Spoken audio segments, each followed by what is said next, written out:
우리가 수요일 날 신약성경 핵심 53장을 우리가 해왔는데 오늘이 마지막 날입니다. 요한계시록 21장.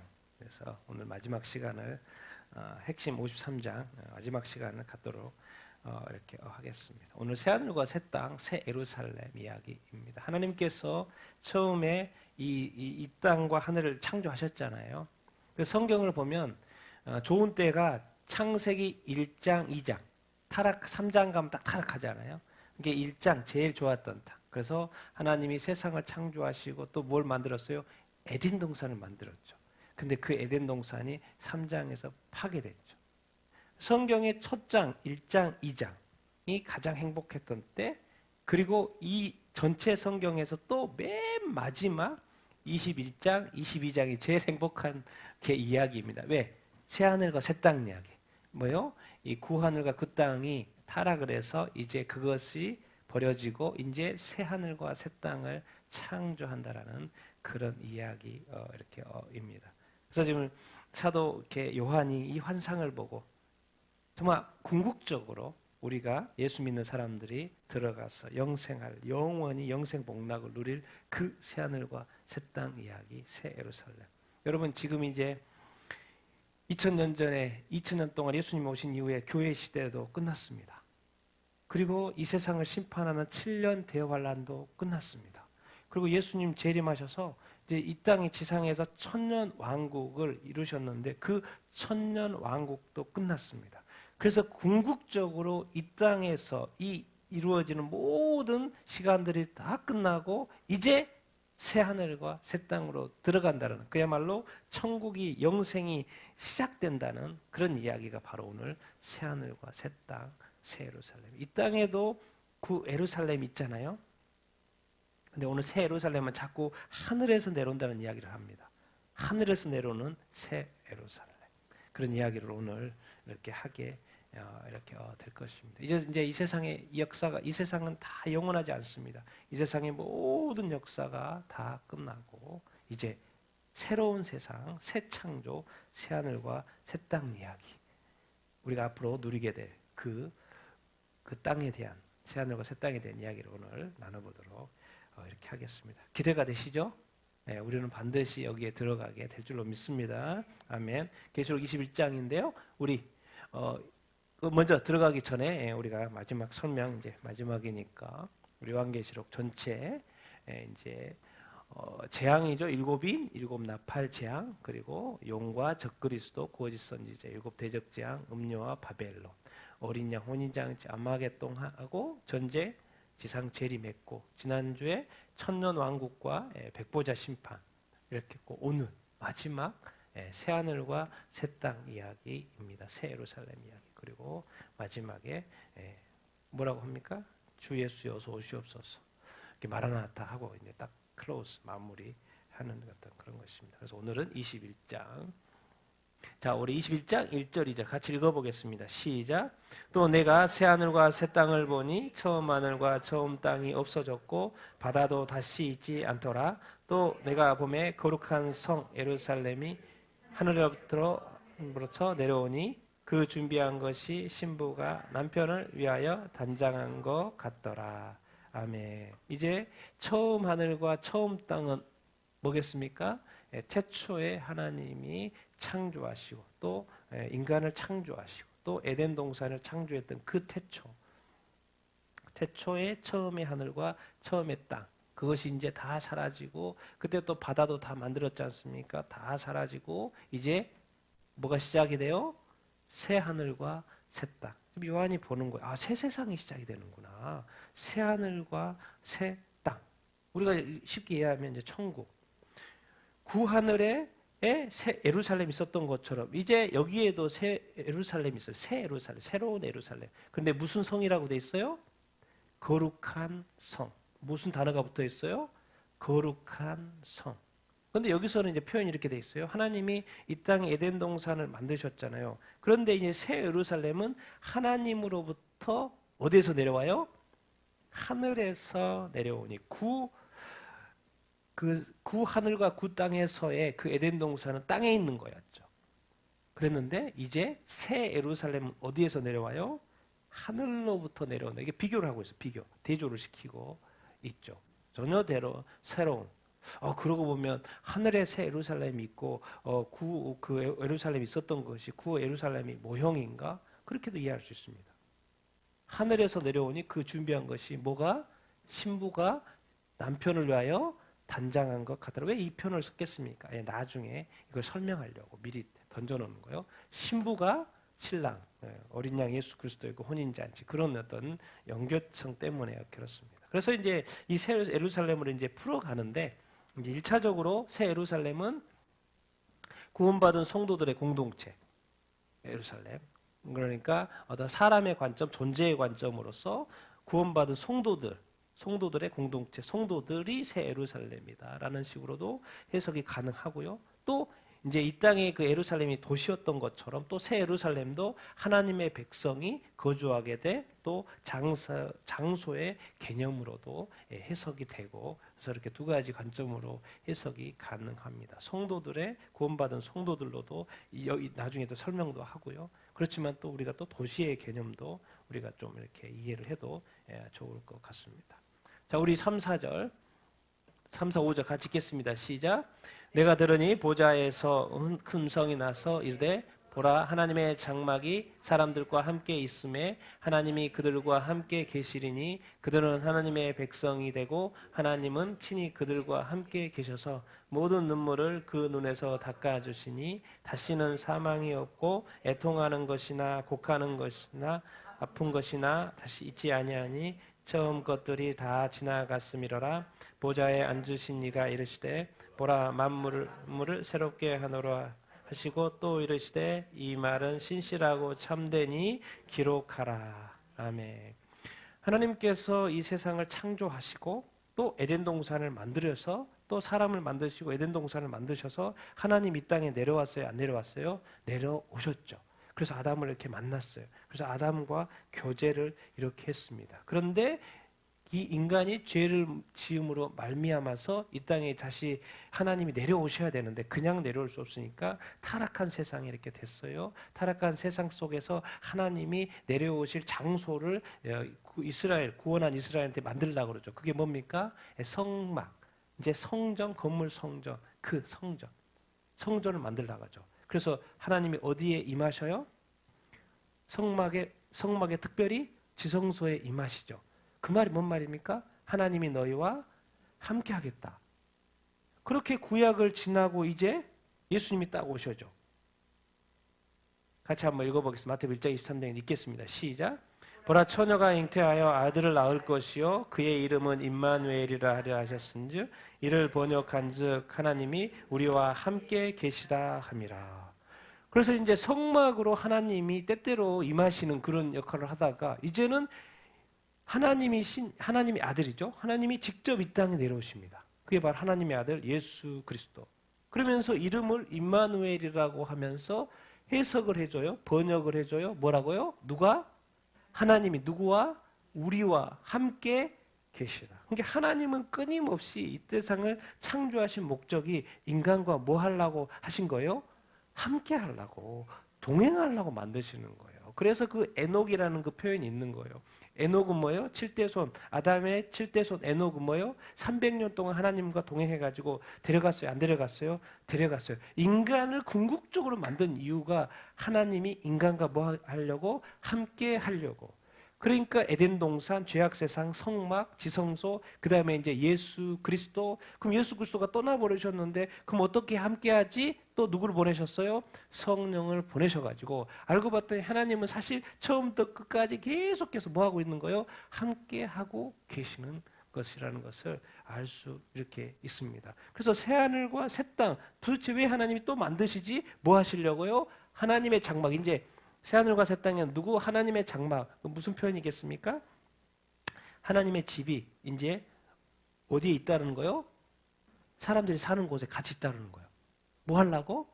하나님이 함께 살라고.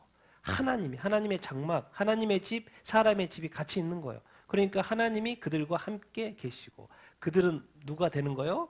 하나님의 백성. 이제 하나님이 되고 하나님의 백성이라고 표현할 때는 뭐예요? 어떤 약간 통치의 개념이 있습니다. 하나님이 왕이시고 하나님이 백성으로서 다스린다라는 어떤 개념. 어쨌든 그것은 함께한다라는 그거. 여기서는 이제 백성의 개념으로 하나님이 그들과 함께 계시니 그들은 하나님이 백성이 되고 하나님은 어떻게?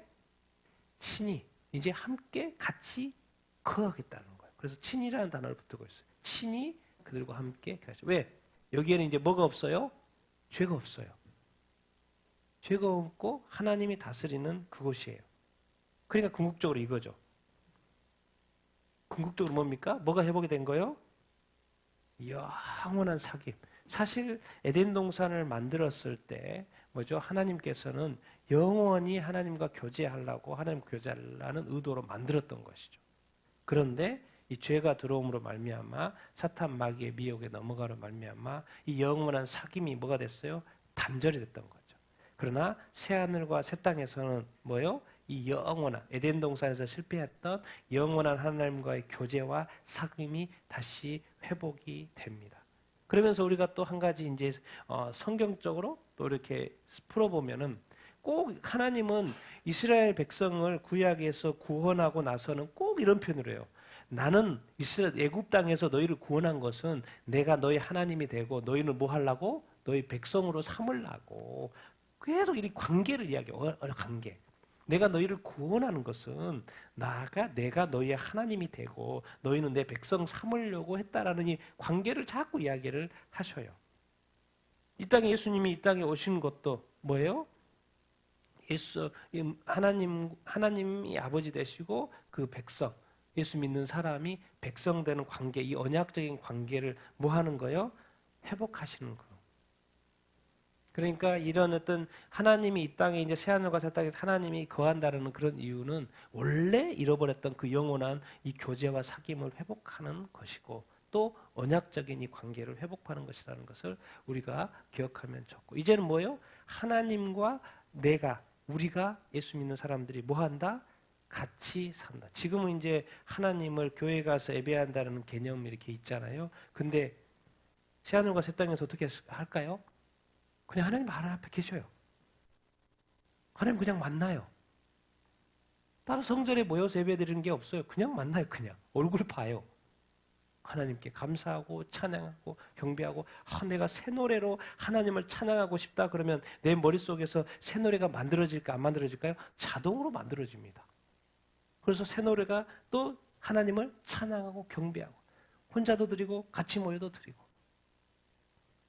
왜? 하나님이 항상 함께 하셔요. 이 새하늘과 새 땅에 좋은 건 뭐예요? 모든 눈물 있어요? 없어요? 없어요. 사망도 없어요. 애통하는 것이 없어요. 곡하는 것이 없어요. 아픈 것이 없어요. 처음 것들 다 뭐했다? 지나갔다. 그러니까 지금 우리가 이 땅에서 경험하고 있는 이 모든 눈물과 아픔과 사망, 이 곡하는 것, 아픈 것들은 다 지나간다, 안 지나간다? 다 지나간다는 거예요. 그리고 새하늘과 새 땅에는 그게 없죠. 그런데 하나님께서는 왜 이런 것들을 이 땅에서 경험케 하실까요? 경험케 하실까요? 누구를 기억하게 하려고요? 누구를 기억하게 하려고? 하나님을 기억하게 하려고. 인간은 희한해요. 희한해. 하나님께서 천사를 너무나도 아름답게 만들었고 루시퍼를 너무나도 아름답게 만들고 좋은 자리도 줬는데 교만해져요? 안 해져요? 교만해져. 인간을 하나님께서 너무나도 아름답게 만들었는데도 불구하고 누구의 말을 들어요? 하나님 말을 듣지 않고 마귀의 말을 들어요. 이상하게 하나님은 이 땅에 인간을 예수님을 보내서 구원했는데도 불구하고 목사가 타락해 안 해요? 타락해요.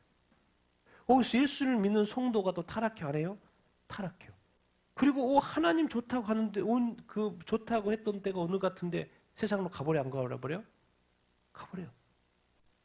그러니까 하나님은 인간을 너무나도 사랑하는데도 불구하고 하나님은 계속해서 징계를 할 수밖에 없고 붙들 수밖에 없어요.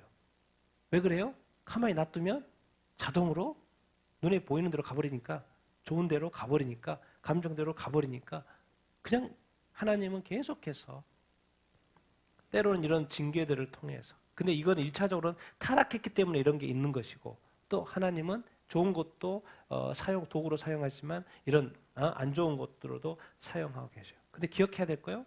이런 것들은 다 지나간다, 안 지나간다? 다 지나간다. 가르쳐줘요. 이런 것들 다 이제 하나도 없어. 보좌에 앉으신 이 하나님이 이르시되 보라 내가 만물을 다 뭐한다? 완전 새롭게 합니다. 정말 놀라운 세상이 앞으로 펼쳐질 거예요. 하나님이 새하늘과 새 땅. 하나님이 이렇게 이 말을 붙여놨어요. 니들이 못 믿겠지? 니들이 못 믿겠지? 그러니까 말씀하셔요. 하나님 말씀하셔요. 이 말은 뭐하다? 신실하고 참되니 뭐해라? 기록해라. 내가 기록한 대로 네가 기록해.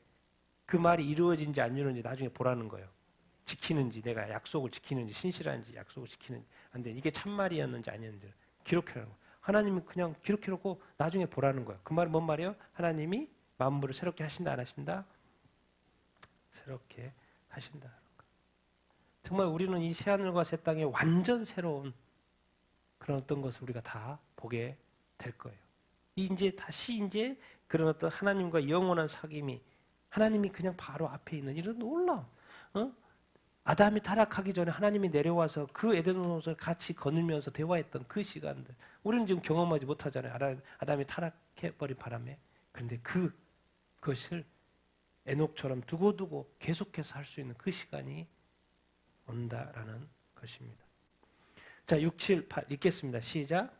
또 내게 말씀하시되 이루었다. 나는 알파와 오메가요 처음과 마지막이라. 내가 생명수 샘물을 목마른 자에게 값없이 주리니 이기는 자는 이것들을 상속으로 받으리라. 나는 그의 하나님이 되고 그는 내 아들이 되리라. 그러나 두려워하는 자들과 믿지 아니하는 자들과 가증한 자들과 살인하는 자들과 음행하는 자들과 정직한 자가 우상 숭배자들과 거짓말하는 모든 자들은 불과 유혹으로 다른 못에 던져지르니 이것이 둘째 사망이라. 자, 이제 새하늘과 새 땅이 다 만들어지는 이 상황 속에서 지금 말씀하셔요. 뭐했다? 다 뭐했다? 이루었다. 이것은 진짜 그야말로 구원의 완성입니다. 그런데 예수님도 십자가상에서 이 말씀을 하셨죠. 돌아가시기 전에. 같이 읽겠습니다. 시작. 예수께서 신포도주를 받으신 후에 이르시되 다 이루었다 하시고 고개를 숙이니 영혼이 떠나 가시니라. 자, 예수님이 다 이루었다고 할 때의 그 상황에서는 예수님이 아주 비참한 상황이었습니다. 십자가상에서 하신 말이에요. 피 철철 흘리고 죽기 전에 하신 말씀이에요. 왜 그렇게 근데도 불구하고 십자가상에서 피 철철 흘리면서도 다 이루었다고 했던 그 표현은 뭐 말이었던 거예요? 십자가를 통해서 뭘 이루신 거예요? 구원, 죄 사함을 이루었다. 그래서 뭐가 이제 시작이 된 거예요? 구원의 역사가 시작이 됐어요. 그런데 이제 두 번째 이루었다고 지금 하시는 여기서의 말씀은 새하늘과 새 땅입니다. 여기서의 십자가에서 예수님이 우리의 죄를 구원했어요. 근데 사는 것은 여전히 우리가 어디에 살아요? 이 땅에 살죠. 근데 여기서의 두 번째 이루었다는 것은 이제 구원이 완성돼요. 어디서 살아요? 천국에서 사는 거예요. 천국에서. 이게 바로 구원의 완성이라는 것은 우리가 천국에 입성하는 것이 구원의 완성인 거예요. 그래서 다시 한번 여기서 이루었다는 말을 진짜 다 이루었다는 거예요. 내가 구원한 백성들이 어디에 이르렀다는 거예요? 천국에 그것을 궁극적으로 하기 위해서 예수님 이 땅에 보냈던 것이고 그 구원받은 자 예수 믿는 자를 천국에 입성시키는 그 일이 하나님의 구원의 큰 계획이었고 긴 역사였는데 이제 그것을 세상도 심판하고 천년왕국도 끝나고 이제 천국이 시작되는 구원을 완성하는 거 이루었다. 이야기 설명하게 해줍니다. 이 세상이 창조됐는데 알파와 오메가 이렇게 헬라어로 처음과 끝이라는 알파 첫 번째 단어 마지막 단어 뭐예요? 처음과 마지막. 이 세상의 태초에 처음 태초 이 세상을 창조해서 시작했는데 이제 마지막도 이 세상의 또 마지막도 만물이도 처음과 끝은 다 누구다? 하나님이라는 거죠. 내가 이제 생명수 샘물을 목마른 자에게 목마르면 물을 마시지 않으면 죽어요? 안 죽어요? 죽어요. 사막에서 근동 지역에서 물 못 먹으면 죽어요? 안 죽어요? 죽어요. 그런데 목마른 자에게 생명수의 선물, 이 영생수를 뭐요? 어떻게 준다? 값없이 준다. 값없이 준다. 값없이 준다. 그러면서 이제 이런 표현을 쓰세요. 다 이룰 것이고 하나님이 역사하실 건데 우리 이제 사람들에게 뭐 하는 자가 이기는 자가 이것들을 뭐 할 것이다? 상속을 받을 거다. 이게 지금 너무 좋은 이야기를 하는데 이 상속을 받을 사람은 어떤 자라는 거예요? 이기는 자라는 거예요. 지금 이 요한계시록을 쓰고 있는 상태는 로마 시대입니다. 그래서 엄청난 핍박이 있는 시대예요. 그렇기 때문에 이 믿음을 지키는 것이 믿음은 있지만 이 믿음을 지켜내는 것이 쉽지 않아요. 불타 죽고 기름에 튀겨 죽고 사자밥이 되어 죽고 별의별 형태로의 박해가 있는 그 시대. 믿음은 가졌지만 이 끝까지 인내하기가 쉽지 않은 그 시대. 그런데 이기는 자가 이것들을 뭐 하시리라? 상속을 받을 것이다. 그러면서 나는 그의 뭐가 이기는 자의 하나님 되고 그는 달라졌죠. 앞에는 뭐라 그랬어요? 백성이라 그랬죠. 백성이라 그랬죠. 이제는 뭐예요? 진짜 이기는 자, 천국에 도달하는 그 자는 이제는 뭐예요? 하나님이 아버지가 되고 하나님이 우리가 뭐가 된다라는 거예요? 아들이 된다는 거예요. 이제 부자 관계가 되는 거예요. 부자 관계. 우리 형제나 자매나 이 아들은 딸, 하나님이 아버지가 되고 하나님이 우리가 하나님의 자녀가 된다는 거. 그런데 놀랍게도 표현이 이 단어가 무슨 단어? 이기는 자. 왜 이겨야 되지? 세상이 이렇다는 거예요. 두려워하는 자. 자, 7년 대환란 생각하면 짐승, 바다에서 땅에서 나오는 짐승, 666표 뭐예요? 맨날 박해하고 어떻게 믿음을 이깁니까? 많은 사람이 넘어지겠죠. 성경에서 넘어진다고 이야기했어요. 이 두려움 어떻게? 믿음은 좋은데 믿음을 지켜내기가 쉽지 않다는 거예요. 이 두려움, 믿지 않는 자, 불신자들 있겠죠? 그리고 가증, 하나님이 성경이 계속해서 가증스러운 일에 대해서 이야기를 하죠. 살인하는 자, 음행하는 자, 이 도덕적으로 타락한 거. 요즘에 그 교회가 이 동성애에 대해서 합법화하는 이런 일들, 부도덕적으로 타락한 거. 그것뿐만 아니라 얼마나 이 세상에 음란, 음행 이런 어떤 부도덕한 일들이 얼마나 많습니까? 점술가들, 우상숭배, 하나님이 가장 싫어하는 또 우상숭배, 또 거짓말하는 자, 거짓 선지자, 거짓 선지자뿐만 아니라 또 수많은 어떤 이 거짓들. 어디에요? 그 사람들은 불과 유황으로 타는 못에 던져지는 그게 뭐다? 둘째 사망. 둘째 사망은 영적 사망. 영적 사망은 뭐예요? 하나님과 영원히 분리되는 거. 분리되면 뭐 그냥 그렇지 분리되면 됐지 그게 아니에요. 분리됐다는 말은 불과 유황, 불못에서 뭐예요? 영원히 고통받는 걸 말하는 거예요. 그러니까 가지 말라는 것이고 그러니까 성경을 이렇게 두껍게 써가지고 그곳에 가지 말라고 자세히 설명하면서 예수 믿으라고 하고 있는 거예요. 거기에 가지 말라고. 이런 사람이 되지 말라고. 엄청난 박해가 있을 것인데도 불구하고 너는 반드시 뭐 해야 된다? 이겨야 된다. 지면 안 된다. 중요합니다. 하나님은 다 이루실 텐데 결국 이겨야지 지면 안 된다는 거예요. 그리고 세상의 어려움은 반드시 마지막까지 있을 거라고 말을 하고 있어요. 여러분 이기는 자, 이게 성경의 이 요한계시록 마지막 7교회에 이기는 자가 모든 교회에 나옵니다. 그 당시에 그 아시아의 7교회에도 로마의 그 통제 안에서 엄청난 박해와 어려움이 이렇게 있었죠. 그렇기 때문에 교회 보고 다 믿음을 지키는 것인데 그 믿음을 지키기 위해서는 이 세상의 수많은 박해와 어려움과 미혹과 유혹으로부터 뭐 할 수 있어야 돼요? 이길 수 있어야 된다라고 성령이 교회들에게 하시는 말씀이 그 표현하고 이기는 자가 돼야 된다는 말을 통지하고 있어요. 성령과 이기는 자. 그래야지만 하나님의 낙원, 천국, 생명나무, 둘째 사망 해를 받지 않고 감추었던 만나, 흰돌, 만국을 다스리는 권세, 왕노릇 한다 그랬잖아요. 희론이 있고 생명책에 기록이 돼야 되잖아요. 그리고 이기는 자, 새 예루살렘, 여기 새 예루살렘 나와요. 그리고 이기는 자, 하나님의 보좌 앞에, 예수님의 보좌 앞에 같이 앉게 될 거라고. 근데 조건이 있어요. 뭐 하는 자가? 이기는 자.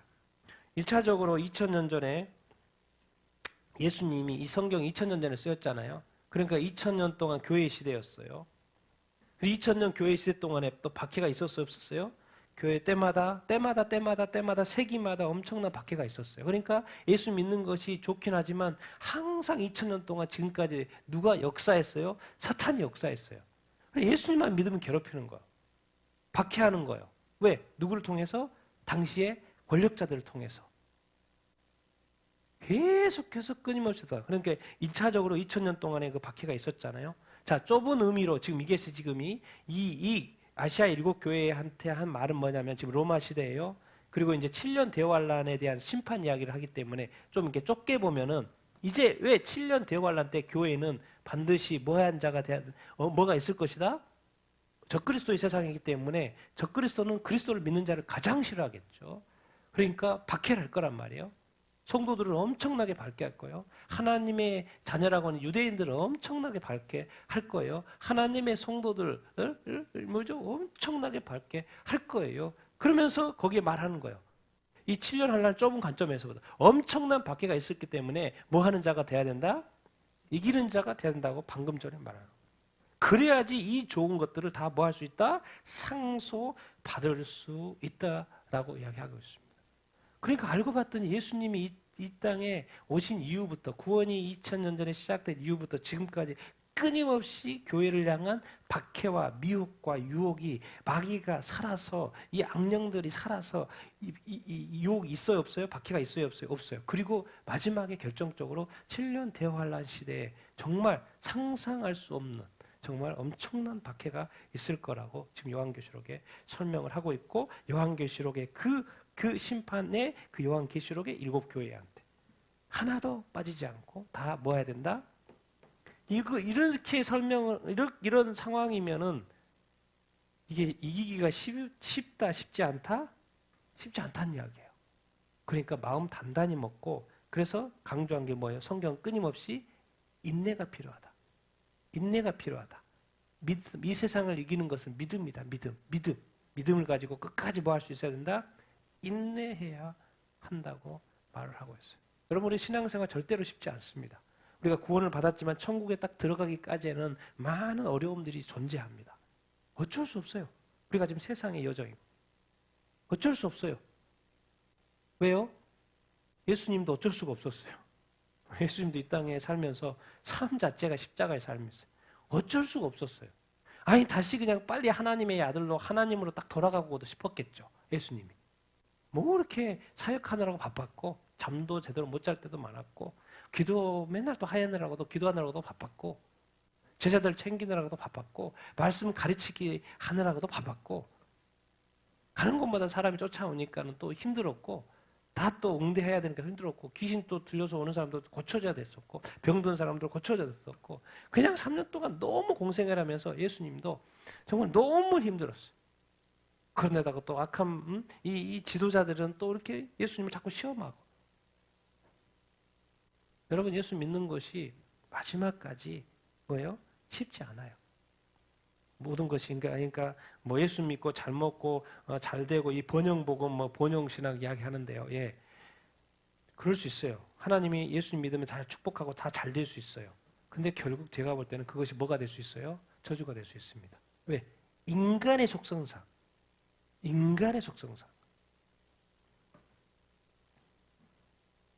그래서 이 땅에서 온전히 우리의 믿음을 끝까지 지키기 위해서 교회예요. 끝까지 이기는 자가 되어라. 근데 요즘에 이렇게 이기는 자라는 거는 뭐 하란 말이에요? 싸우라는 이야기죠. 싸우라는 이야기죠. 근데 요즘에 교회가 싸워요? 안 싸워요? 안 싸우죠. 오히려 세상에서 뭐예요? 즐기죠. 즐겨. 세상의 파도를 타고 막 엄청 즐깁니다. 너무 행복하잖아요. 요즘에 교회 그리스도인들 너무 행복하잖아요. 근데 뉴스만 보면 이번에 미국의 작년에 교회가 몇천 개, 4천 개 사라졌어요. 우리 대한민국의 교회가 몇천 개 사라졌어요. 요즘에 아이들이 교회를 요즘에 안 나와가지고 교단마다 주일학교가 절반씩 사라졌어요. 계속해서 교회가 배도하고 떠나고 약해지고 무너지고 싸우고 분열된다는 이야기가 막 쏟아지는데 우리 교인들은 목사님들 행복해요. 왜? 너무 예배 드리고 있고 이렇게 하니까. 그런 교회에 반드시 박해가 올까요? 안 올까요? 옵니다. 그래서 평소에 뭐 해야 돼요? 대비를 해야죠. 대비하지 않으면, 훈련되어 있지 않으면 이기기 쉽지 않습니다. 그리고 하나님은 반드시 그렇게 내버려 두실 거예요.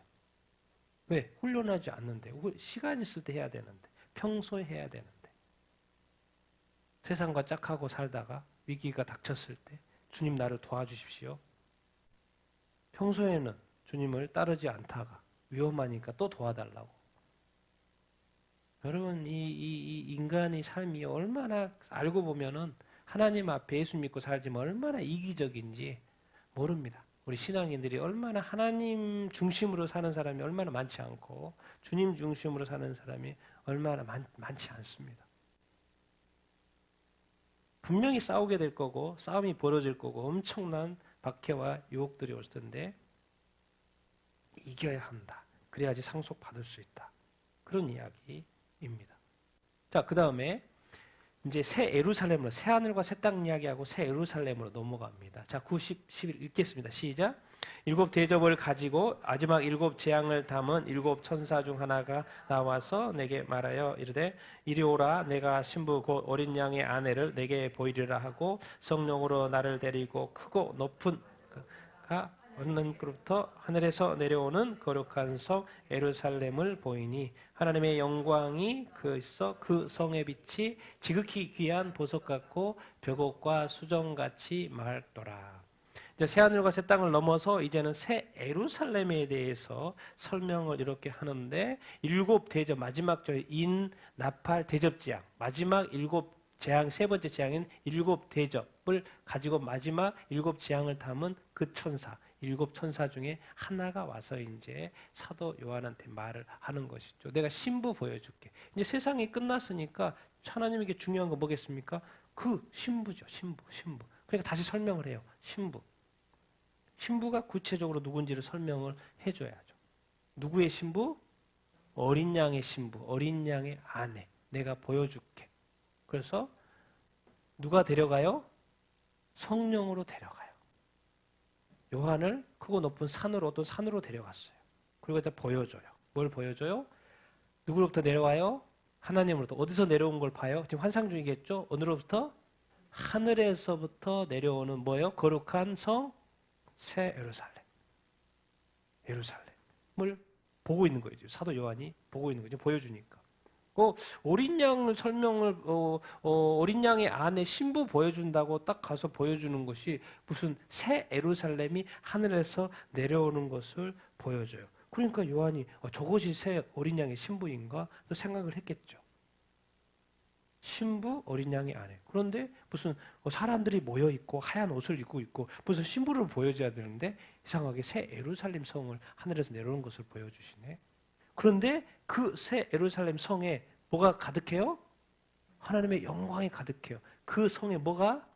빛이 지극히 귀한 것 같고 빛이 막 비치는 걸 보는 거예요. 그 성에서 나오는 그 빛을 그리고 벽옥과 수정이 보석과 같은 것들처럼 이렇게 맑더라. 그래서 얼마나 정말 너무 멋지다. 지금 어린 양의 아내 신부 보여준다고 그랬는데 예루살렘 성을 보여주는데 거기에 하나님의 영광이 가득하고 막 빛이 막 쫙 나오는.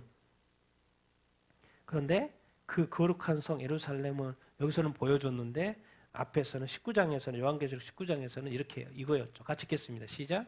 우리가 즐거워하고 크게 기뻐하며 그에게 영광을 돌릴세 어린 양의 혼인 기약일을 얻고 그의 아내가 자신을 준비하였으므로 그에게 빛나고 깨끗한 세마포 옷을 입도록 허락하셨으니 그 세마포 옷은 성도들의 의로움이로다.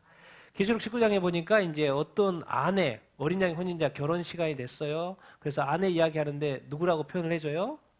성도들이라고 표현해요. 여기는 이제 성도들이라고 19장에서 이야기하더니 이제 여기 21장에서는 어린 양의 아내 그려놓고 신부 똑같은 단어를 쓰면서도 뭐예요?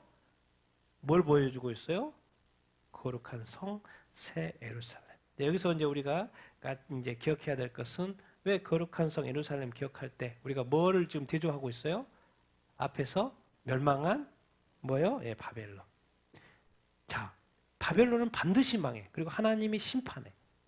그리고 그리스도의 신부는 뭐예요? 하나님의 성, 거룩한 성 예루살렘. 우리한테 질문하는 거죠. 너는 거룩한 성 예루살렘이 돼야 돼? 멸망하는 바벨론 성이 돼야 돼? 우리는 절대로 멸망한 바벨론 성을 따라가는 그런 사람이 되지 말아야 될 줄로 믿습니다. 우리는 거룩한 성 뭐가 돼야 된다? 새 예루살렘이 돼야 된다. 이걸 이제 구체적으로 설명을 해요. 앞으로 이후에 설명이. 그래서 12, 13, 14 읽겠습니다. 시작. 크고 높은 성벽이 있고 12문이 있는데 문에 12천사가 있고 그 문들 위에 이름을 썼으니 이스라엘 자손 12지파의 이름들이라. 동쪽의 세 문, 서쪽의 세 문, 남쪽의 세 문, 서쪽의 세 문이니 그 성의 성벽에는 12기초석이 있고 그 위에는 어린 양의 12사도의 이름이 있더라. 이제 예루살렘 성이 이렇게 있는 나중에 이제 조금 이제 다음번에 크기 사이즈가 나옵니다. 근데 엄청 커요. 사이즈가 본 사이즈가 엄청 큰데, 근데 일단 여기서 먼저 설명은 이제 성이니까 당연히 성벽이 있겠죠. 이제 성곽이라고 이제 개정판 돼 있는데 성벽입니다. 성벽. 지금 우리로 쉽게 와닿게 성벽.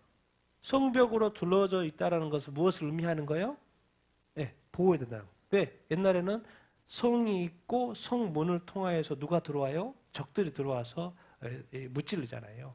그러니까 성벽으로 둘러졌다는 것은 보호된다는 의미입니다. 보호된다는 의미. 그리고 성 안으로 들어가기 위해서는 뭐가 있어요?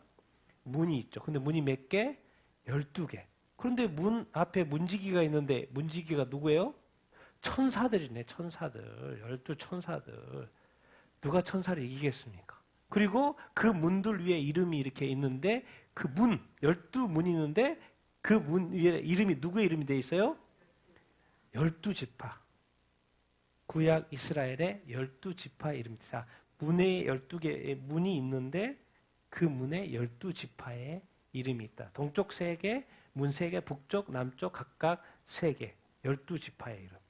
자, 그 성에 성벽이 있는데 성을 이제 쌓으려면 그 이제 기초부터 쌓아야 될 거 아니에요? 근데 그 기초, 12기초석.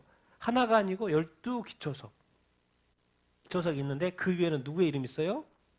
어린 양의 12사도. 어린 양은 예수 그리스도. 여기 이제 구약, 여기 신약, 이스라엘의 12사도의 이름이 있더라. 그러니까 새 예루살렘의 기초가 문에는 누구? 자, 문이라는 거 뭐예요? 들어가는 역할이죠. 들어가는 역할. 문은 열고 들어가는 역할이죠. 그런데 그 성은 사실 모래성이 아니고 단단한 성이 돼야죠. 그 단단한 것이 복음이고 예수 그리스도죠. 그 기초, 12기초. 그렇기 때문에 예수 그리스도 어린 양의 12사도의 이름. 이걸 왜 보여줍니까? 예. 하나님께서 이 새 예루살렘, 이 땅의 세상의 전 역사를 통하여 구원, 인간을 구원하는 그 큰 구원사, 구원 역사, 구속사 하는데 거기에 하나님이 통로로 사용했던 그게 뭐냐면 구약의 누구요? 이스라엘 12지파. 그리고 신약의 12사도. 전 인류의 구원 역사, 이 큰 구원 역사의 그 기초로 사용했다라는 거예요. 그러니까 우리가 기억해야 합니다. 절대로 하나님은 이스라엘, 지금 유대인들 버리지 않습니다. 성경에도 버리지 않아요. 죄를 지었기 때문에 벌을 받느라고 흩어지다가 지금은 모였고 지금 예루살렘으로 모이고 있죠. 절대로 하나님은 이스라엘을, 유대인들을 버리지 않습니다. 왜? 이 사람들이 누구예요? 하나님의 구원 역사의 시작이었어요. 문이에요, 문. 기억해야 합니다. 여러분, 우리가 지금 신약 시대니까 이 새 예루살렘은 12사도 맞고 모든 민족의 구원받은 사람만 되어야 되는 거 아닌가? 어떻게 그럴 수 있죠? 구원받은 사람이니까, 유대인들은 안 믿으니까 구원받은 예수 그리스도, 모퉁이 또 12사도의 어떤 기초소, 그리고 거기 모든 민족에 구원받은 사람. 그게 새 예루살렘이 돼야 되는 거 아닌가? 그런데 그 예루살렘에 그 쌓는 기초가 또 돼 있는데 거기에 궁극적으로 들어가는 통로, 문은 누구예요? 이스라엘 12지파 이름이에요. 우리가 이거 늘 기억해야 합니다. 그래서 하나님은 말씀하세요. 이스라엘, 아브라함, 이스라엘을 축복하는 자는 축복하고 저주하는 자는 저주하겠다. 왜? 하나님의 큰 계획의 스타트예요. 알고 봤더니 새 예루살렘에도 누가 있어요? 이스라엘의 12지파가 있어요. 그리고 예수님 믿는 사람들, 12사도가 복음을 전파하기 시작했잖아요. 예수님이 키웠고 전파하기 시작했잖아요. 그 기초. 새 예루살렘에는 이스라엘에 들어가 있다, 안 들어가 있다? 들어가 있다. 근데 거기에 뭐요? 문이요, 문. 결국 이스라엘도 로마서 9장, 10장, 11장에 예수 믿는다, 안 믿는다? 믿어요, 믿어요. 새 예루살렘 구성이 이렇게 돼 있어요. 이스라엘과 다른 이방 민족, 예수 믿는 이방 민족들로 구성이 되어 있고 그 스타트는 12지파 또 왜? 12지파에 많은 사람들이 있는 거잖아요. 유대인들. 그리고 12사도로 시작했지만 모든 민족에게 지금 예수 믿는 사람들이 있는 거잖아요. 그런데 이 성벽을 이렇게 설명을 하고 있어요. 성벽을 설명하고 이렇게 있습니다. 그 다음에 그러면 그 사이즈를 알고 싶잖아요. 그 사이즈가 이렇게 나옵니다. 같이 읽겠습니다. 시작. 내게 말하는 자가 그 성과 그 문들과 성벽을 측량하려고 금 갈대의 자를 가졌더라. 그 성은 네모가 반듯하여 길이와 너비가 같은지라 그 갈대의 자로 그 성을 측량하니 12,000 스타디온이요 길과 너비와 높이가 같더라. 그 성벽을 측량함에 144 규빗이니 사람의 측량요 곧 천사의 측량이라. 그 성벽은 버곡으로 쌓였고 그 성은 정금인데 많은 유리 같더라. 아멘. 자, 이제 예루살렘 성, 기초, 문 이렇게 하더니 이제 전체 사이즈.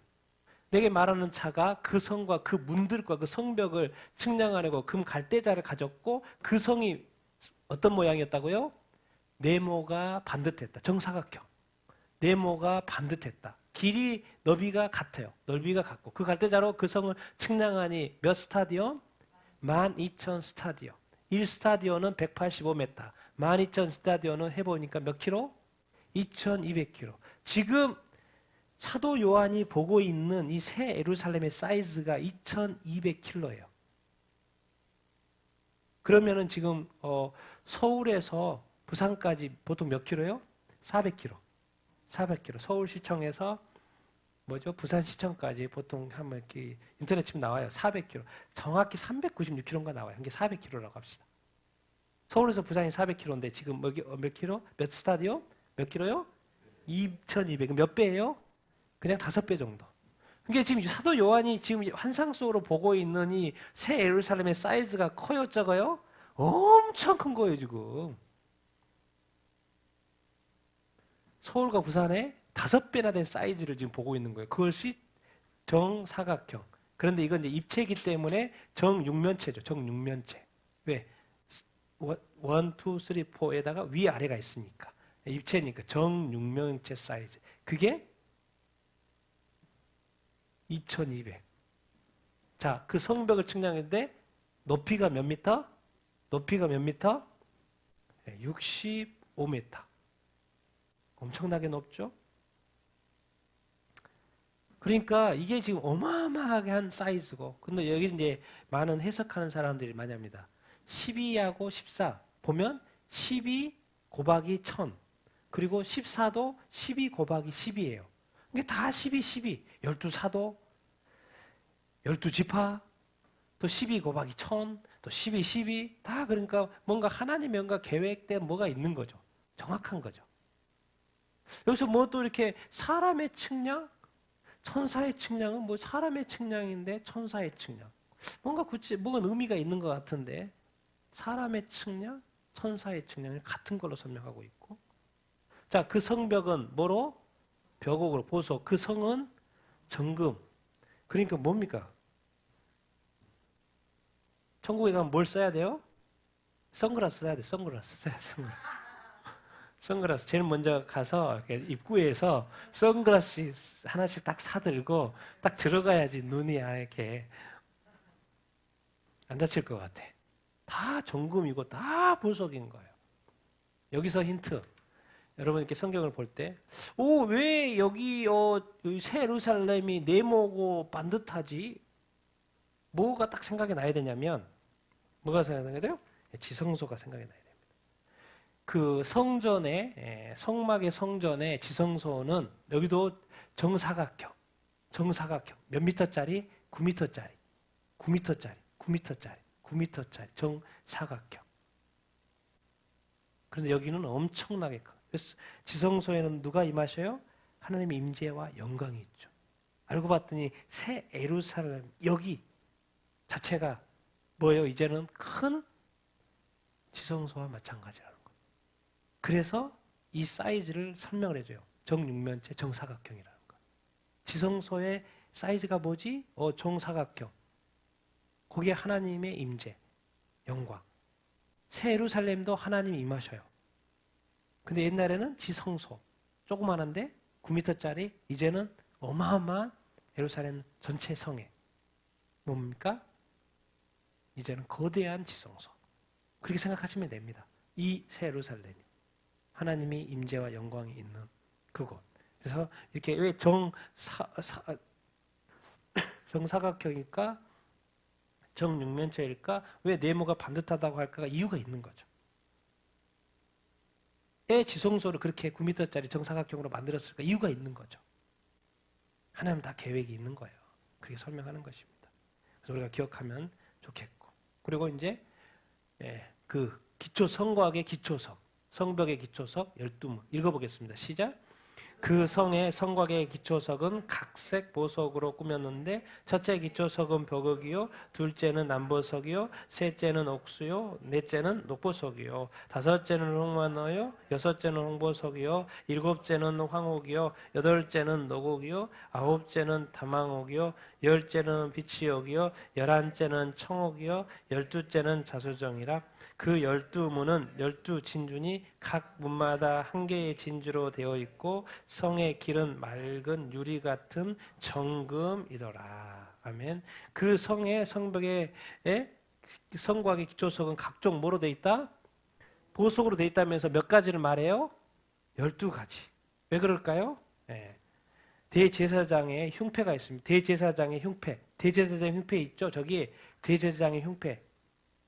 보석 똑같습니다. 12지파를 상징하는데 그 12지파에 상징하는 이 대제사장의 흉패. 하나님 앞에 나아갈 때 꼭 입어야 되는 흉패. 똑같아요. 그 여기 각색 보석하고. 자, 그리고 12문이 있다고 그랬죠. 12문은 12 뭐다? 진주다. 각 문마다 한 개의 진주로 되어 있다. 진주로 되어 있는 문. 자, 그 성의 길은 맑은 유리 같은 뭐다? 정금, 금이요. 성 안에 길이 뭐로 되어 있어요?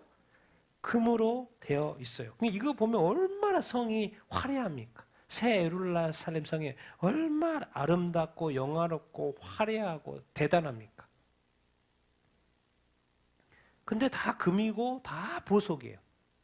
그냥 너무 아름답다라는 거죠. 이걸 무엇을 상징할까요? 하나님에 대해서, 우리 성도들에 대해서. 하나님의 뭘 상징할까요? 이렇게 아름다운 것은 하나님의 영광입니다. 다 보석. 이 세상에서 가장 귀한 것들만 모아놓은 것. 우리가 너무 좋아하고 너무나도 귀하게 여긴 것. 다 보석이고 진주.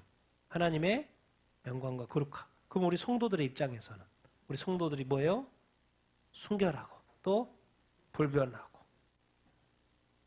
그래서 이 땅에서 자꾸 성도들로 하여금 이 하나님의 거룩, 내가 거룩하니 너희도 거룩해라. 내가 완전하니 너희도 완전해라. 내가 거룩하니 너희도 거룩해라. 이 순결을, 이 신부의 거룩한 어린 양의 신부는 뭐 해야 된다? 순결해야 된다. 그리고 또 예수님에 대한 사랑 일편단심해야지 왔다 갔다 하면 안 된다는 거예요. 불변해야 된다. 한결같은 그러한 어떤 신앙인이 돼야 된다라는 것을 이 보석의 이 너무 너무나도 좋은 있던 이 보석의 이미지의 이 새 예루살렘의 이 안에 이 문들, 이 길들, 기초석들 이런 걸 보면서 결국에는 하나님이 이 아름다운 것, 이 영화로운 것은 결국에는 진짜 아름답고 진짜 영화로운 것은 정말 영광스러운 것은 뭐다는 거요? 뭐요? 거룩이고 또 뭐다? 순결함. 우리가 왔다 갔다 하는 거, 양다리 거치는 거, 분열되고 나뉘고 뭐 하는 거 싫어요. 별로 안 좋아하셔요.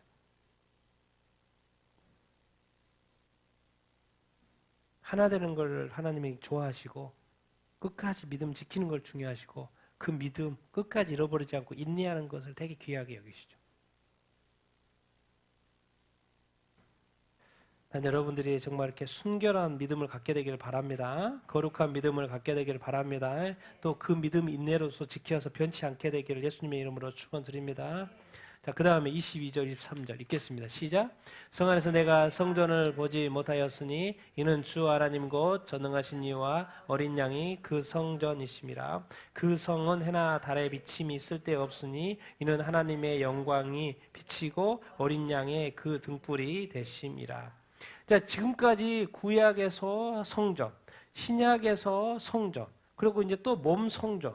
성전. 그건 성전은 도대체 뭐 때문에 그러는 거예요? 성전에는 뭐가 있어요? 지성소가 있어요. 지성소는 누가 임하여? 하나님이 임재해요. 그래서 하나님과 함께 하는데 이제 새하늘과 새 땅에 이 새 예루살렘에는 그냥 하나님이 항상 계셔요. 그냥 같이 살아요. 하나님의 장막도 하나님도 함께 거닐어요. 어디에나 하나님이 계세요. 따로 예배 드리기 위해서 따로 모일 필요가 없어요. 항상 계셔요.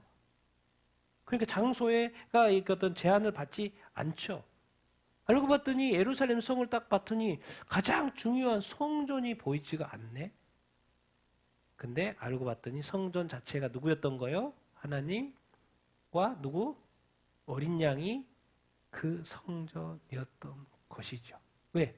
그 성전 대신 하나님과 어린 양이 이제는 뭐요? 한 장소에 국한돼서 제한되어 계시지 않고 뭐요? 항상 계셔요. 항상 함께 거하고 계셔요. 그러니까 저기 가서 예배하고 저기 가서 만난다는 개념이 아닌 거예요. 항상 우리 앞에 계시는 거죠. 장소적인 제한이 아니라 이제는 존재로서 항상 우리와 함께 하신다. 함께 거주한다. 그렇게 지금 설명을 하고 있어요. 그래서 성전이 없다. 새 예루살렘 성에는 왜? 예루살렘 지금 이스라엘의 설레 지금도 제3성전을 지으려고 다 준비해놓고 지금 성전 왜? 유대인에게 있어야 성전 이제 나라가 회복이 됐으니까 유대인이 유대인에게 하는 거 뭐예요? 성전이거든요. 왜? 성전에 제사할 수 있고 제사를 왜 해요? 지성소에 계신 하나님을 만나야 되니까. 그러니까 유대인에게는 하나님 만나는 게 최고인데 지금 성전이 없으니 제사도 못 드리고 이거 뭐예요? 지금 회당에서만 모이고 있는데 그래서 지금도 제3성전을 지으려고 완벽하게 준비해놓고 대기 상태에 있고 그러니까 왜? 그것이 있어야 돼요. 왜? 하나님을 만나는 통로니까 성전이. 그런데 새 예루살렘에 갔더니 성전이 없어. 성전이 누구신 거예요? 하나님이고 예수님이라는 거. 거기에 갔더니 이제 해와 달도 필요 없습니다. 왜? 하나님의 뭐가 비춰요 이제? 하나님의 영광이 비치고 어린 양이 등불이 돼서 비춰주기 때문에 하나님의 영광이 또 어린 양의 빛이. 이거 이제 이사야에서는 60장에 보면 이렇게 설명하고 있습니다. 시작. 다시는 낮에 해가 내 빛이 되지 아니하며 달도 내게 빛을 비추지 않을 것이요 오직 여호와가 내게 영원한 빛이 되며 내 하나님이 내 영광이 되리니 다시는 내 해가 지지 아니하며 내 달이 물러가지 아니할 것은 여호와가 내 영원한 빛이 되고 내 슬픔의 날이 끝날 것임이라. 아멘. 구약은 이제 이스라엘을 대상으로 이렇게 하고 있어서 이제 어디까지만 이야기해요? 하나님까지만 이야기합니다. 여호와까지만. 여호와는 내게 뭐다? 영원한 빛이고 내 하나님이 내 영광이다. 뭐 달에 해 이런 거 똑같은 말이죠. 해, 달 비침이 없다는 거예요. 근데 신약에 딱 넘어오고 새 예루살렘에 갔는데 누가 추가돼요? 어린 양 예수 그리스도도 같이 비춘다. 등불로서 역할을 한다라는 것을 설명을 해줍니다. 근데 이제 이사야에서 이것을 설명을 하면 전혀 이해를 못하죠. 왜? 아직 어린 양이 예수 그리스도가 오지 않은 상태이기 때문에. 그래서 그냥 여기는 하나님이 영원한 빛이고 영광이고 영원한 빛이 되고 그렇다. 근데 여기서 이제 한 가지 붙어 있죠. 하나님이 이렇게 영원한 빛이 돼서 비치면 너의 슬픔은 이제 끝났다 안 끝났다? 끝났다는 거죠. 하나님의 영광의 빛이 비추면 우리의 모든 슬픔, 우리의 모든 걱정, 염려들은 다 끝난다 안 끝난다? 끝난다는 거예요. 새하늘과 새 땅, 하나님이 함께 하시는 그곳에서는 우리의 모든 슬픔들이 끝난다 안 끝난다? 끝난다는 거예요. 자, 성벽, 그 다음에 또 이제 문, 기초석 안에 길 나왔죠. 근데 궁극적으로 그 성 안에 이제 뭐가 필요해요? 사는 사람들이 필요하잖아요. 그럼 사람들 이야기하는 거예요. 그 다음에 사람들이 누구지? 같이 읽겠습니다. 시작. 만국이 그 빛 가운데로 다니고 땅의 왕들이 자기 영광을 가지고 그리로 들어가리라. 낮의 성문들을 도무지 닫지 아니하리니 거기에는 밤이 없음이라. 사람들이 만국의 영광과 존귀를 가지고 그리로 들어가겠고 무엇이든지 속된 것이나 가증한 일은 거짓말하는 자는 결코 그리로 들어가지 못하되 오직 어린 양의 생명책에 기록된 자들만 들어가리라. 이제 뭐 성도 좋은데 궁극적으로 거기에 존재해야 돼, 거주해야 돼 사람이 중요하잖아요. 그것을 이제 설명을 이렇게 하는 거예요. 우리가 이해하기 쉽게 이제 만국, 모든 나라와 민족, 이 만국, 그 빛 앞에서 설명했잖아요. 하나님이 비추신다 그랬잖아요. 하나님의 빛 가운데에서 다니는 거예요. 하나님이 비추시고 어린 양이 등불되어서 예루살렘 성 안에서 비추시고 거기에 사람들, 만국, 나라와 민족.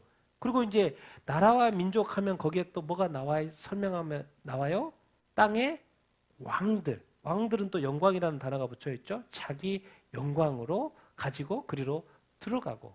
그런데 원래 성은 항상 닫혀 있어야 돼요. 닫혀 있어야 돼요. 왜? 안 그러면 적이 들어오기 때문에.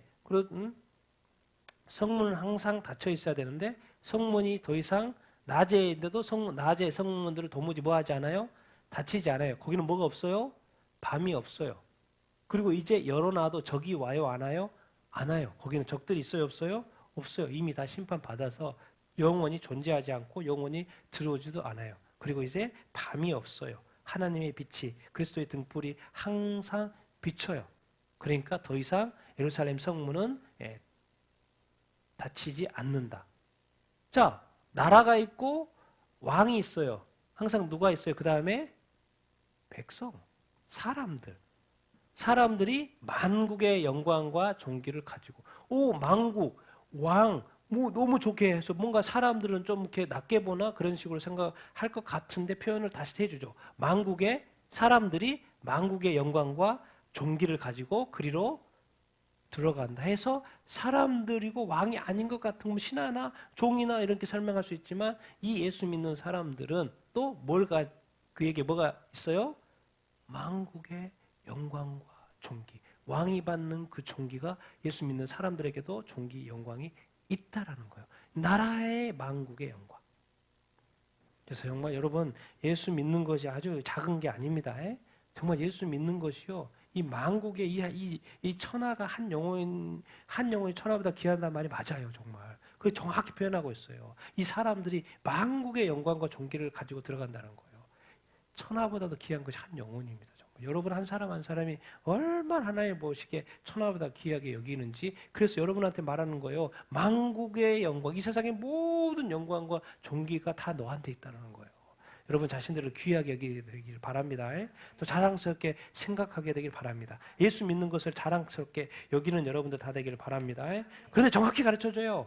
그러면 다 들어가나? 못 들어간 사람이 있어. 무엇이든지 속된 것, 보통 여기서는 이제 해석할 때 우상 숭배하면 안 돼. 우상 숭배하면 다른 신을 믿으면 안 돼. 가증한 일, 배교자. 지금 요즘 시대에 배교가 일어나고 있지 않습니까? 배교자들. 그리고 거짓말하는 자들. 이 세상에 얼마나 미혹과 거짓 선지자들뿐만 아니라 얼마나 미혹과 유혹들이 이렇게 있습니까? 미혹하는 자들이 이렇게 있어요. 거짓말하는 자들이 있어요. 여기서 이제 대표적으로 속된 것, 가증한 것, 거짓말하는 자. 결코 그리로 들어간다, 못 들어간다? 못 들어간다. 어디에? 새 예루살렘 성에 못 들어간다. 사람들이 많이 들어가는데 이런 부류는 못 들어간다. 그런데 그걸 어떻게 체크를 하죠? 정확히 체크. 누구? 어린 양. 어린 양은 누구요? 예수 그리스도. 예수 그리스도를 믿냐 안 믿냐. 예수 그리스도를 믿어서 그 생명책에 그 이름이 기록된 자들만 들어간다. 아니 뭐 이렇게 우상숭배 하는지 안 하는지 잘 모르겠고 나는 배교는 안 하는 것 같은데 나는 미혹을 하는 거 거짓말 하지 않는데 착한 것 같은데 그게 아니라 정확하게 기준하겠죠. 누구? 기준은 예수 그리스도. 예수를 믿냐 안 믿냐. 그래서 우리가 새 예루살렘 성에 들어갈 사람들이 누군가요? 어린 양의 생명책에 기록된 자들일 텐데 좀 더 풀었으면 모든 나라와 민족 가운데서 누구를? 예수 그리스도를 뭐 하는 자? 믿는 성도들이 이제 새 예루살렘 성에 들어가는 것이고, 이제 예수님을 믿으면 무슨 자격이 생겨요? 네, 천국 시민권 자꾸 이야기하지 않습니까? 천국 시민권, 이 땅에서 이중 시민권이 있다. 이 지상의 시민권하고 또요? 천국 시민권, 우리는 천국 시민권을 가지고 있다고 그러지 않습니까? 천국 시민권자로 지금 있는데 가지고만 있었어요. 그런데 이 새 하늘과 새 땅, 또 새 예루살렘에 이제 천국 시민권을 가지고 딱 들어간다, 안 들어간다?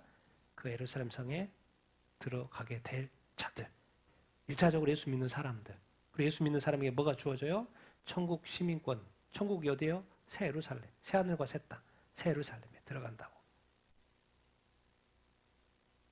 그래서 우리가 이 속된 것, 거짓 것을 믿는다든가, 거짓 선지자라든가, 거짓 종교의 교주들을 믿는다든가, 이런 잘못 가면 안 됩니다. 가증하고 또 예수 믿다가도 배교할 수도 있다라고 설명을 하고 있어요. 조심하라는 이야기 이렇게입니다.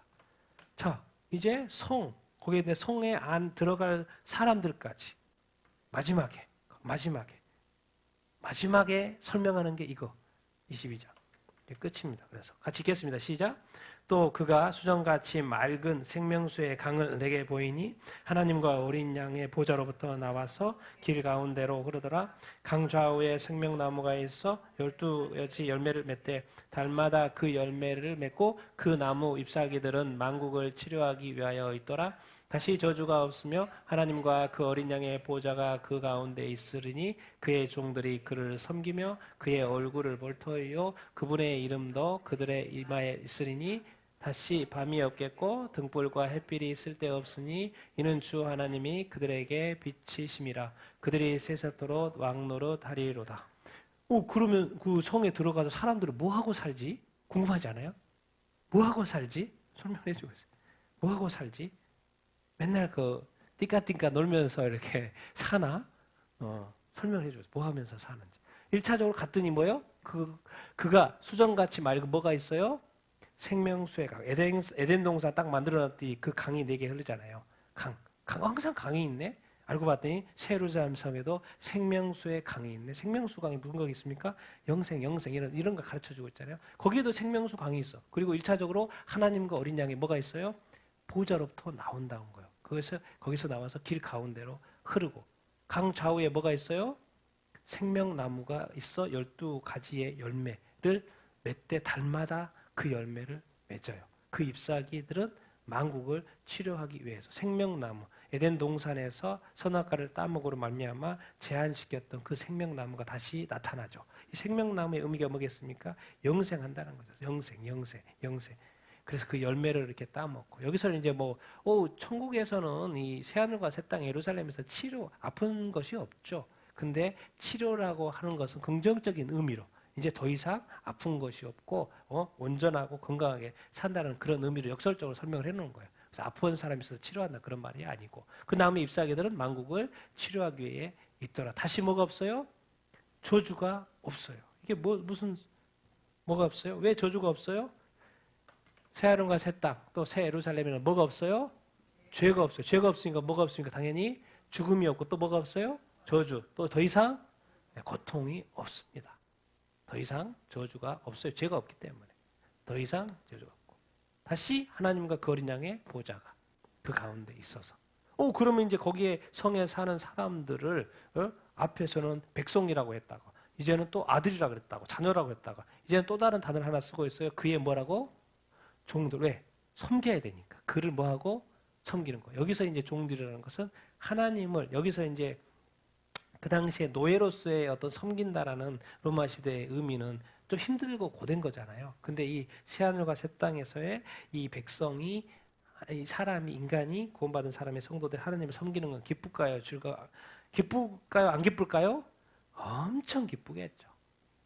그의 종들이 그를 섬기고 최고의 기쁨 가운데 섬겨요. 지치지 않고 즐겁고 행복, 섬기는 것이 최고의 기쁨. 뭘 봐요? 하나님의 얼굴을 벌토해요. 또 그분의 이름도 그들의 이마도 있으리라. 그럼 이걸 섬긴다는 거, 섬기고 그 다음에 또 하나님의 얼굴을 이제 드디어 봐요. 드디어 봐요. 우리가 보고 싶은 하나님의 얼굴 드디어 봅니다. 새하늘과 새 땅, 새 예루살렘에 들어가서. 그리고 이 단어가 붙어 있어요. 그분의 이름도 그들의 뭐가 있어요? 이마에 있다. 이 말은 무슨 말일까요? 네. 하나님이 뭐한다? 우리를 소유하니까 지키고 보호하신다, 그 말인 거예요. 그래서 이런 단어가 이렇게 있는 거예요. 왜? 그분의 이름이 자꾸 이마에 이렇게 표현이 있다는 거는 저희는 내 거, 그 말이에요. 저희는 거. 하나님이 저희는 내 거. 하나님의 이름이 있다는 것은 내 거. 소유, 노바디, 아무도 노터치, 건드릴 수 없다는 거예요. 그러면서 그 성에서는 이제 누가 비쳐요? 주 하나님이 그들에게 비칩니다. 여기서는 종들이라고 했으니까 거기 가도 좀 별로 이렇게 예루살렘 가면 힘들 것 같은데 종으로서 그럴 줄 알고 마지막에 정리를 해줘요. 그들이 세속도록 뭐 한다? 왕노릇 한다고 설명해줘요. 왜냐하면 여기서 설명을 그렇게 섬기는 것이 뭐 어려운 노예로서 섬긴다는 그런 개념이 아니기 때문에 마지막에 설명을 해줘요. 그들이 뭐 한다? 여러분 이 땅에서 이렇게 인간이 이렇게 살아도요, 천국에 가서는요, 우리의 모습이 뭐 같다고요? 왕이에요. 왕 같은 존재, 왕 같은 존재, 왕 같은 제사장, 하나님을 섬기는 제사장, 왕 같은 존재로서 살게 될 것입니다. 여러분 이 풍성하고 아름다운 이 하나님이 우리에게 예수 믿는 자에게 선물해 준 이 새하늘과 새 땅의 새 예루살렘에 들어가야 되지 않겠습니까? 하나님이 항상 임재하시는 그 지성소에 우리도 함께 하나님과 동행하며 함께 거주하며 함께 살아보는 그런 삶을, 그곳에서 하나님과 영생 복락하는 삶을 누리기를 원치 않으십니까? 다 누릴 수 있는 여러분들 다 되기를 예수님의 이름으로 축원드립니다. 그러나 오늘 한 가지, 이기는 자가. 그래서 여러분 지금 현재의 삶 속에서 많은 고통과 어려움과 힘든 상황이 있을지라도 끝까지 예수 믿는 믿음을 지켜야 될 줄로 믿습니다. 박해와 또 어려움, 위협과 아픔, 고통, 미혹이 있을지라도 끝까지 예수 믿는 믿음 지키고 끝까지 인내하고 이기게 되기를 예수님의 이름으로 축원드립니다. 이 땅의 삶이 전부가 아닙니다. 반드시 사후세계 천국이 있습니다. 그 천국에 다 새하늘과 새 땅, 새 예루살렘에 들어갈 수 있는 여러분들 다 되기를 예수님의 이름으로 축원드립니다.